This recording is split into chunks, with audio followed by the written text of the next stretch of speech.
berbeda ya. Pada dasarnya anak orang-orang atau yang menderita dermatitis atopi ini kulitnya rentelon, bedak gitu-gitu ya, kayu putih. Nah, bahan-bahan tersebut biasanya malah akan saya boleh bilang pemakaian stereotopikal pada anak dengan dermatitis atopi, pada orang dengan dermatitis atopi, it's a long. Hai Sobat Medcast, terima kasih udah klik di video ini. Jangan lupa untuk subscribe, like, komen, dan bunyikan lonceng di sebelah kanan. Selamat menyaksikan. Halo Sobat Medcast, balik lagi di Medcast, Medicus Podcast, podcastnya kesehatan. Nah, kali ini di episode Medcast kita kali ini, kita kedatangan dokter kulit nih, yang paling ditunggu-tunggu nih pasti dari Sobat Medcast. Langsung aja nih kita ke dokter Derina. Halo dokter, apa kabar dok? Alhamdulillah sehat-sehat. Boleh dong dok perkenalan diri dulu ke Sobat Medcast dok. Halo Sobat Medcast, nama saya dokter Derina Anggia Paramita, SPKK Konsultan. Saya konsultan dermatologi anak dari Departemen di VFK USU ya. Sedikit itu aja lah perkenalan dari saya. Oke, prakteknya biasa sehari-hari di mana aja dok? Saya praktek di Rumah Sakit Columbia Asia dari pukul 17.30 sampai 20.30 dari Senin sampai Jumat. Kemudian karena saya PNS, saya tiap pagi ada di Rumah Sakit USU. Oke, yang mau cari dokter Derina nanti boleh langsung aja. Oke dok, nih menurut data nih dok dari World Allergy Organization pada tahun 2018 menunjukkan prevalensi pada penderita dermatitis atopik pada anak itu sebesar 15-30% dan pada orang dewasa itu hanya sekitar 1-10% dari populasi di seluruh dunia ini. Nah, sementara di Indonesia itu sendiri prevalensi kasus untuk dermatitis atopik ini pada anak itu 23,67% dan ditemukan sekitar 2 juta anak setiap tahunnya. Nah, selanjutnya pada penelitian kasus untuk dermatitis atopik ini di rentang usia 3-11 tahun dan 20% pasiennya itu penderita dermatitis atopik seumur hidup. Lalu tidak ada perbedaan antara rasio laki-laki dan perempuan. Nah, sebenarnya dok, apa sih yang dimaksud dengan dermatitis atopik ini dok? Boleh dong dijelasin dok. Oke. Jadi dermatitis atopik ini adalah suatu dermatitis atau peradangan pada kulit yang kronik residif ya. Kronik residif di sini maksudnya yang jangka panjang dan berulang, yang ditandai dengan adanya inflamasi pada kulit atau radang pada kulit berupa kemerahan atau eritem, kemudian bintil atau papul, kemudian juga ada pruritus, gatal, kemudian juga ditandai dengan adanya ekskoriasi atau luka ya. Biasanya yang dia sudah menahun akan juga bisa timbul berupa penebalan atau kita kenal dengan namanya likenifikasi. Jadi pada intinya dermatitis atopi ini adalah peradangan pada kulit yang memang dibawa biasanya dari lahir, kemudian bisa menetap seumur hidup pada individu tertentu. Berarti genetik gitu ya dok ya? Secara teori dikatakan memang faktor keturunan memegang herediter ya, memegang peranan yang utama gitu loh. Okay. Nah untuk penyebabnya sendiri dok, selain tadi sudah dokter jelaskan bahwa herediter keturunan, selain itu apalagi dok kira-kira? Oke, jadi pada seseorang individu yang rentan dermatitis atopi biasanya dijumpai orang tua atau mungkin keturunan yang juga mengalami keadaan yang kita kenal dengan namanya atopi. Atopi itu termasuk di dalamnya adalah asma, kalau pada saluran pernafasan, atau kalau pada daerah hidung itu kita kenal dengan rinitis alergi, dan yang satu lainnya lagi adalah si dermatitis atopi ini. Jadi mereka dalam satu keluarga besar gitu ya si atopi ini. Orang-orang dengan tendensi untuk atopi biasanya dia akan menurunkan ke bawahnya gitu ya. Jadi misalnya kakeknya mungkin bisa ke cucunya, mungkin orang tuanya skip gitu. Atau misalnya dia kalau satu keluarga abangnya atopi, adiknya mungkin enggak. Nah, selain faktor keturunan yang memegang peranan utama, atopi ini juga bisa dicetuskan oleh faktor lingkungan, kemudian kerentanan terhadap alergen sesuatu, juga faktor cuaca ya, temperatur, jadi panas, debu dan segalanya. Kalau dia faktor alergen mungkin bisa yang paling sering menyebabkan bukan menyebabkan ya, merangsang timbulnya dermatitis atopinya mungkin makanan, ya, lalu kemudian faktor keringat, faktor debu, lalu juga faktor kebiasaan sehari-hari ya, misalnya dia terpapar dengan bahan-bahan kimia dan lain-lain. Itu berarti faktor yang lain selain dari faktor keturunan, berarti ya dok ya, penyebab lain selain faktor keturunan. Oke. Untuk pemicunya sendiri apakah sama dok dengan yang sudah dokter sebutkan tadi, seperti tadi dingin, makan seafood, atau pemicunya ada lagi yang lain gitu dok? Oke, jadi pada tiap individu atau tiap anak ya, saya bisa bilang anak karena biasanya dermatitis atopi itu diawali dari usia bayi, anak, sampai akhirnya nanti dia adolesen, ke remaja, bahkan ada yang menetap sampai dewasa. Itu berbeda ya. Pada dasarnya pada anak orang-orang atau yang menderita dermatitis atopi ini kulitnya rentan, jadi dia memang terjadi sensitivitas pada kulit. Kemudian kerentanan atau sensitivitas pada kulit tersebut pemicunya bisa berbeda pada tiap orang. Kalau dia mungkin dari bayi ya, kalau dia sudah timbul dermatitis atopinya bisa dicetuskan oleh, kalau dia ASI berarti air susu ibunya gitu ya. Kemudian kalau dia mungkin gak ASI bisa jadi mungkin dari air susu permula ya, jadi dot atau susu dot gitu ya. Lalu nanti meningkat meranjak usianya ketika dia sudah mulai makan. Dermatitis atopi juga bisa dicetuskan dari bahan makanan, misalnya terpapar dengan telur, terpapar dengan kacang-kacangan, atau kemudian daging ya, daging potong lah, atau ayam potong seperti itu. Lalu produk susu misalnya kayak keju atau yogurt. Biasanya paling banyak ya dok kalau kayaknya produk susu ini ya, alergi. Betul. Jadi karena kita kan diet pada bayi itu kan diawali dari ASI. Kalau tidak dapat ASI berarti dia jatuhnya ke produk sapi. Jadi terpapar alergen protein sapi itu dari awal gitu. Jadi memang yang termasuk dalam produk susu itu akhirnya memang jadi merangsang untuk terjadi dermatitis atopinya. Jadi nanti meningkat usianya lagi mungkin sudah tidak makanan, tapi bisa juga dicetuskan oleh keringat, panas, heat and sweat ya. Jadi panas dan keringat itu juga paling utama karena kulitnya sensitif tadi, begitu dia berkeringat akhirnya ruamnya bisa timbul. Lalu juga bisa dicetuskan dari debu. Debu itu dari mana? Dari tempat tidur, dari karpet, atau dia mungkin polusi seperti itu. Jadi memang pencetus-pencetus itu bisa berbeda dari tiap anak. Memang harus kita explore biasanya pencetusnya apa gitu. Nah, oke, jadi berarti dari bayi ya dok, maksudnya dari dia sedini mungkin usianya udah tahu nih apa pemicunya atau pencetusnya itu ya dok ya. Nah, untuk biasa kan anak bayi itu dok pakai lotion ya atau bedak-bedak baby yang wangi-wangi gitu ya dok ya. Nah itu malah iritasi dan bisa benar nggak sih dok sebenarnya itu bisa iritasi dan menyebabkan jadi dermatitis atopi itu sendiri? Oke, kalau cerita pelembab itu paling penting pada anak dengan dermatitis atopi. Jadi ketika dia memang sering mengalami ruam pada kulitnya gitu ya, pelembab lah lini pertama pengobatannya gitu ya. Jadi kita biasanya berikan pelembab. Tapi memang orang tua kebiasaan kita di Indonesia ini biasanya anak bayi itu dikasih minyak telon, bedak gitu-gitu ya, minyak kayu putih. Nah bahan-bahan tersebut biasanya malah akan dapat merangsang terjadinya ruamnya pada anak yang bertendensi dermatitis atopi. Jadi bukan pada semua anak ya, jadi ada aja anak yang mungkin dikasih bahan-bahan tersebut oke-oke aja, tapi anak yang mungkin dia cenderung untuk dermatitis atopi dengan kulit yang lebih sensitif, biasanya terpapar dengan bahan-bahan seperti minyak-minyakan dan bedak-bedak seperti itu, malah akan merangsang dermatitis atopinya datang dan kambuh gitu ya, kalau memang udah ada jadi kambuh.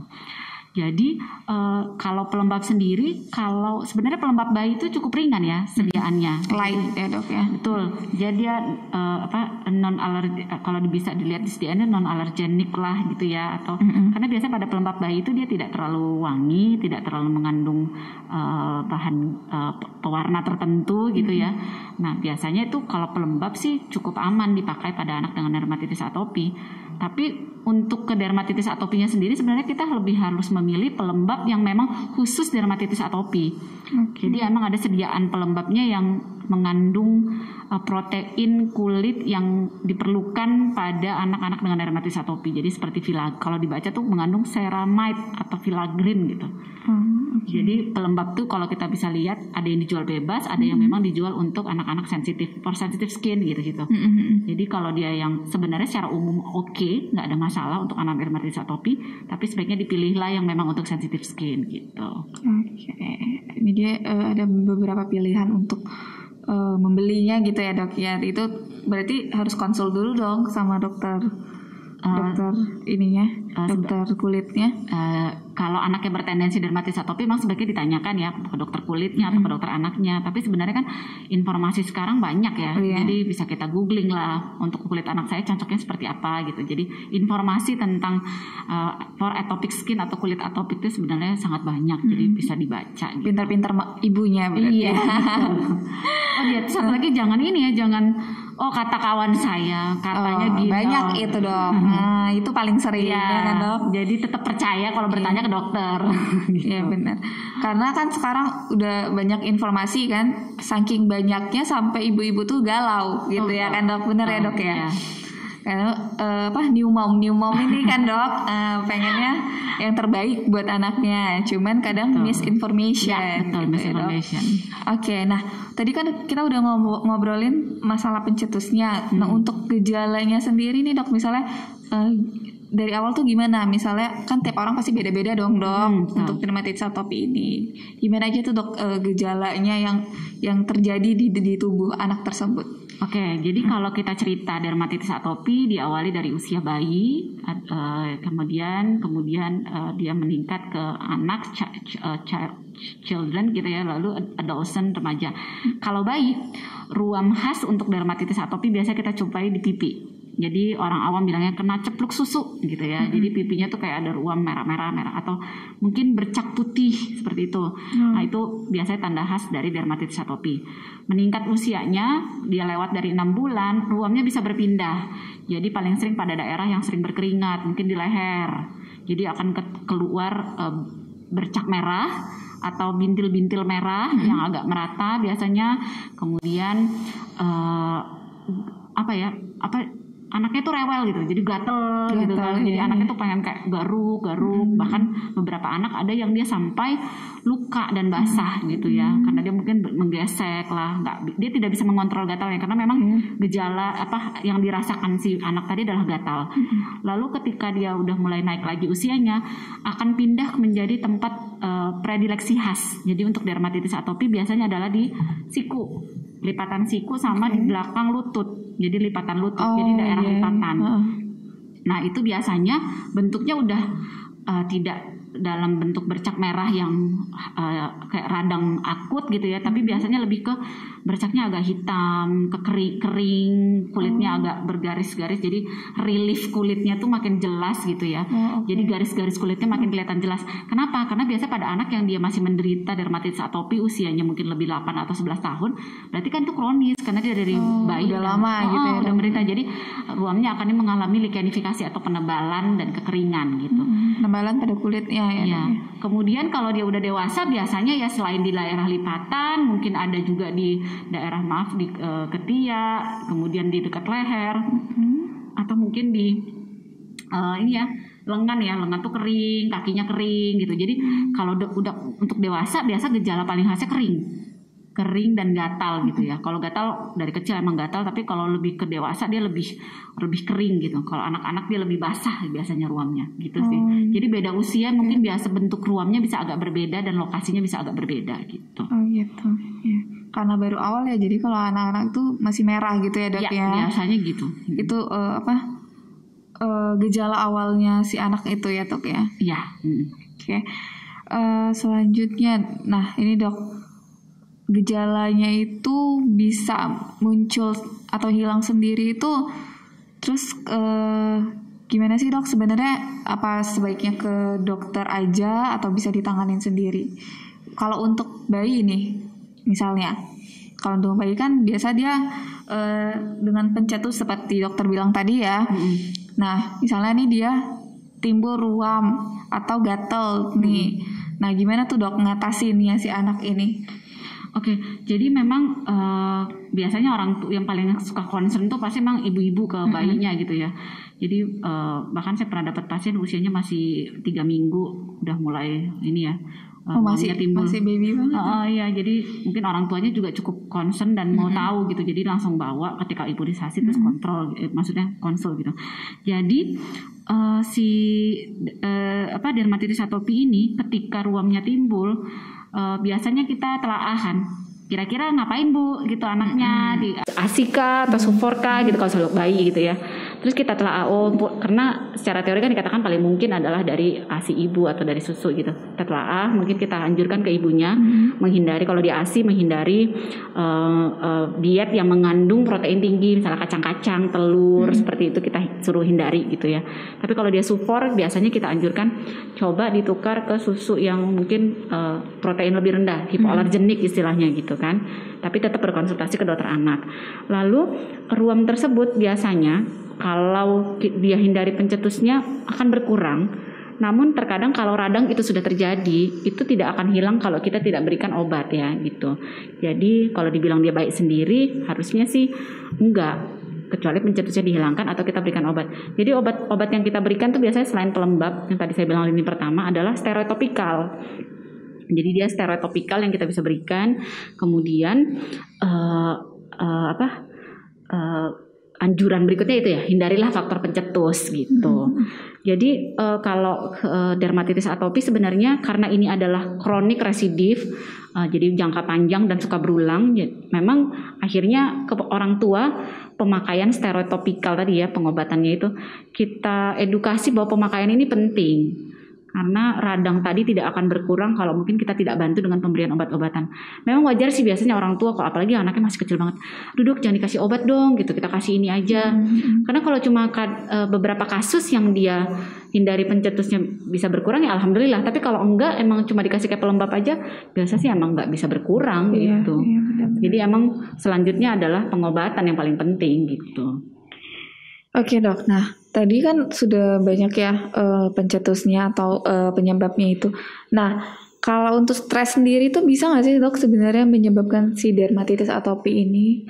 Gitu, boleh dong dok penjelasannya gimana?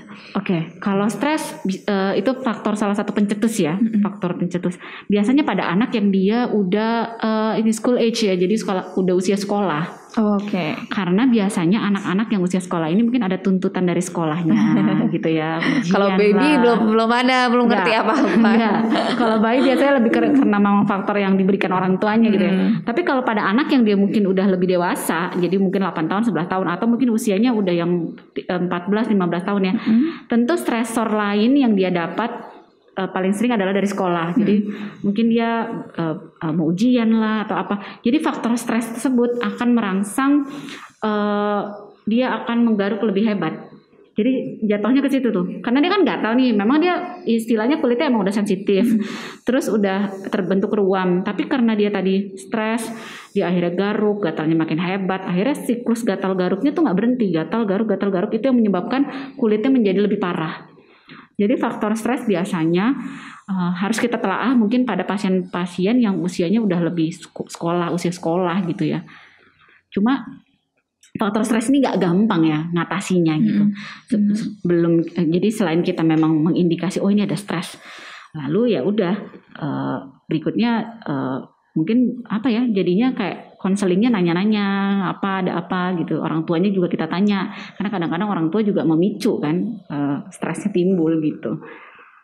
Jadi stres berperan sih dalam dermatitis atopi. Berarti merupakan suatu faktor juga. Yes. Oke.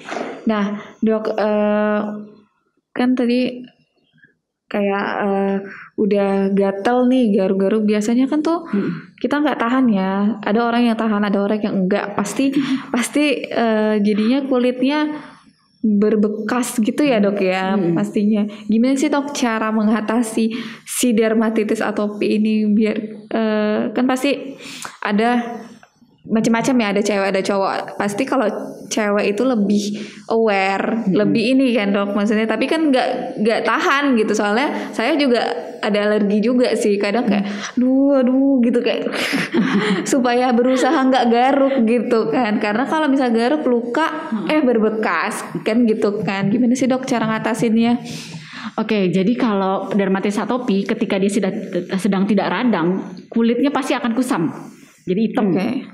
Hitam kayak kering gitu ya. Nah, jadi biasanya dan pada dasarnya memang kulitnya apapun ceritanya tuh gatal gitu, karena dia kering tipis ya gitu. Jadi pada dermatitis atopi ini ada komponen protein kulit yang dia tidak terproduksi, yang sebetulnya bekerja sebagai pelindung, tapi sama dia tidak terproduksi gitu. Sehingga pada akhirnya kulit yang dia alami sehari-hari itu pasti gatal. Dan kulit gatal tadi biasanya garuk. Setelah sembuh garukannya atau hilang lukanya ya akan menjadi bekas kecoklatan. Biasanya yang kita anjurkan adalah pemakaian pelembab.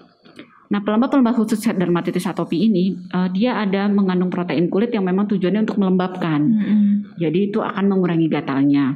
Oke, dengan pemakaian teratur harusnya kulitnya menjadi tidak kusam dan menjadi lebih glowing istilah gitu ya. Tapi saya nggak bisa bilang glowing dibandingkan orang nggak atopik ya. Jadi tetap kulit atopik itu pasti tetap lebih kering. Lalu kalau memang dia biasanya gatal sekali dan dia memang tidak bisa mengontrol garukannya, memang pemberian obat-obat antihistamin atau supaya mengurangi gatalnya itu bisa, walaupun itu bukan obat utama ya. Obat utama tetap adalah si pelembab ataupun steroid topikal gitu. Cuma supaya tujuannya untuk tidak menggaruk, pada keadaan tertentu bisa kita resepkan atau kita berikan. Jadi memang anak-anak atau orang yang menderita dermatitis atopi kulitnya emang biasanya kurang glowing ya gitu. Jadi pelembab lah biasanya kita anjurkan. Jadi beda tuh anak yang orang-orang dengan dermatitis atopik, kalau dia rutin pakai pelembab memang kulitnya pasti agak lebih licin, lebih nggak gatal gitu, dan kusam yang bekas radangnya itu pun pasti akan lebih cepat hilang. Iya sih dok. Jadi bukan hanya pas waktu gejalanya atau muncul gejalanya aja, berarti setiap hari itu harus rutin, benar-benar rutin pakai pelembab itu ya dok ya. Iya, kalau atopik gitu. Jadi pelembab tuh kayak makanan sehari-hari, bahkan bisa 3-4 kali sehari dia pakai kalau perlu gitu. Oke, berarti bukan cuman pas saat gatel aja ya dok ya. Betul. Karena kan kadang orang males ya. Tapi kalau cewek biasanya rajin sih, karena dia kan pasti merhatiin penampilan ya dok ya kan. Biasanya kalau udah kayak gitu kan, kok pasien saya laki-laki dia usia remaja, mamanya tuh yang datang heboh gitu kan, berobat kan, tolong dok dikasih tahu anak saya dok bahwa dia harus pakai ini gitu. Ya emang bahkan maksudnya yang perempuan aja kadang kalau pakai pelembab mau males, apalagi anak laki-laki ya. Iya benar. Gitu. Jadi emang kayak edukasi berulang tuh emang paling penting lah gitu loh. Nah kalau untuk pelembab itu sendiri, kalau untuk anak sama dewasa itu beda dok atau sama? Sebenarnya kalau untuk atopik sama ya. Jadi mau dia anak-anak atau dewasa, penggunaan pelembab khusus atopik itu sama karena komponennya yang paling penting. Cuma kalau cerita pelembab secara umum sebenarnya pelembab, mungkin kalau pelembab anak tuh pasti komposisinya lebih ringan, jadi mungkin nggak terlalu ada pewangi, pewarna dan lain-lain. Tapi kalau mungkin dewasa, dia pasti memilih yang lebih wangi, lebih lebih warnanya mungkin lebih cerah gitu ya. Jadi kalau untuk atopik sama, tapi kalau untuk mungkin kulit yang normal mungkin bisa berbeda yang produk yang dijual ya over the counternya gitu. Berarti lotion itu bisa ya dok ya, maksudnya bukan hanya untuk diresepkan, maksudnya kita beli secara ini di misalnya di supermarket atau apa bisa ya dok ya, nggak melulu kita harus diresepin gitu. Nggak, itu bisa dijual bebas kok, tinggal dilihat aja produknya for atopic skin gitu, for allergic skin gitu. Oke dok, berarti udah ada dong ya kan dok, berarti nggak perlu berarti harus cari tahu aja gitu ya. Betul. Banyak kok produknya. Jangan males ya kan. betul. Nggak susah. Oke. Nah untuk tadi kan udah cara mengatasinya. Nah untuk mencegah si dermatitis atopi ini gimana dok? Kalau dan gimana cara kita mengontrol si dermatitis atopik ini? Oke, jadi karena ini penyakit kronik residif yang jangka panjang, memang penyakit ini kita kontrol. Ya, kalau dibilang dia sembuh, dia nggak sembuh, dia bisa kita kontrol sehingga kita beraktivitas sehari-hari tidak mengganggu. Nah, kalau untuk bayi dan anak-anak yang mungkin masih dipantau orang tua lah yang harus memperhatikan apa yang saya berikan ke anak saya, apa yang anak saya kerjakan sehari-hari, misalnya terkait kemungkinan keringat, debu dan lain-lain atau makanan apa. Orang tua lah yang memperhatikan ruam itu timbul ketika apa. Jadi itu yang biasa saya ajarkan ke orang tuanya.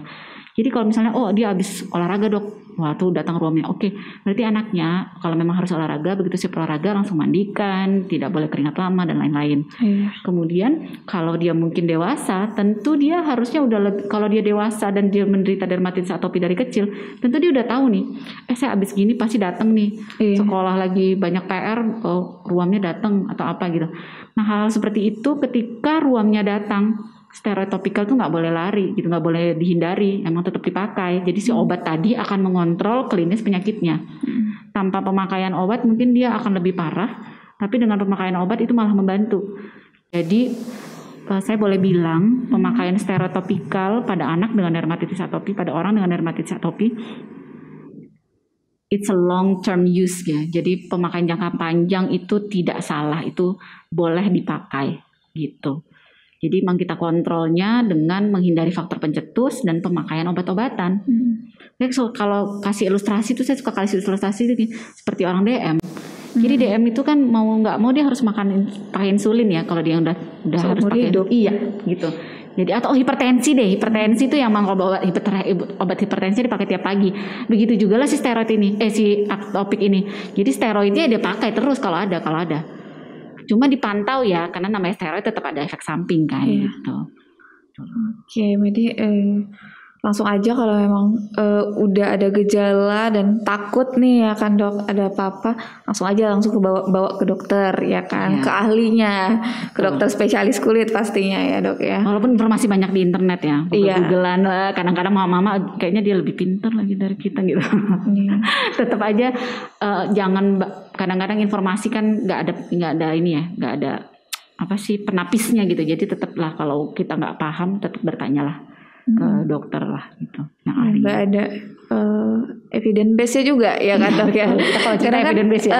Karena kan nggak, orang awam kan pasti nggak tahu ya. Ini harus ada nih evidence base-nya, harus ini kayak gitu kan dok ya. Kalau artikel-artikel doang ya gimana ya, gitu ya dok. Ya, jadi jangan sampai si anak itu udah parah gitu ya dok ya, baru dibawa. Sebenarnya gitu juga sih dok ya. Kalau misalnya masih bayi masih bisa diatasi, oke ya dok ya. Tapi kalau udah berulang-ulang terus, pasti orang tua atau ibu-ibu tuh udah worry ya dok ya. Harusnya gitu. Harusnya gitu ya dok ya. Jangan pada takut gitu kan ke dokter. Apalagi sekarang lagi pandemi, semua pada takut gitu ya dok ke dokter. Ya kalau nggak bisa konsultasi langsung atau nggak berani, ya sekarang kan banyak online. Iya banyak online ya dok ya. Jadi media-media konsultasi online itu dipergunakan lah, emang memudahkan kita. Benar-benar banget dokter. Oke, ada lagi dok yang mau disampaikan buat ibu-ibu atau iya kan biasanya dari bayi kan dok, atau dari, buat adik-adik sih. Ibu-ibu muda nih ya. Ibu-ibu muda. Iya benar banget dok. Oke, jadi dermatitis atopi jangan kalau saya bilangnya jangan khawatir ya. Jadi kadang-kadang ibu-ibu ini suka yang aduh kok berulang aja dok, kok nggak ini. Satu hal harus dipahami bahwa dermatitis atopi adalah kelainan atau keadaan yang kita hadapi sepanjang hidup gitu. Jadi kita bisa kontrol, tapi tetap kita bisa cegah dengan memperhatikan hal-hal yang mencetuskannya. Nah, apabila bingung ya bertanyalah ke ahlinya, ke dokter kulit atau ke dokter anak. Biasanya akan memberikan jawaban yang lebih jelas gitu ya. Itu aja sih Intan. Oke, makasih banyak dokter. Aduh udah ngobrol-ngobrol tentang ini nih dermatitis atopi hari ini. Makasih banyak dokter udah datang ke sini. Ya, sama-sama. Saya juga merasa terima kasih sudah diundang oleh Medikus Nur Rahman. Sama-sama dokter. Sehat-sehat selalu dokter. Nanti kapan-kapan kita bahas topik yang lainnya dok ya. Boleh. Oke. Sampai ketemu di podcast berikutnya. Assalamualaikum.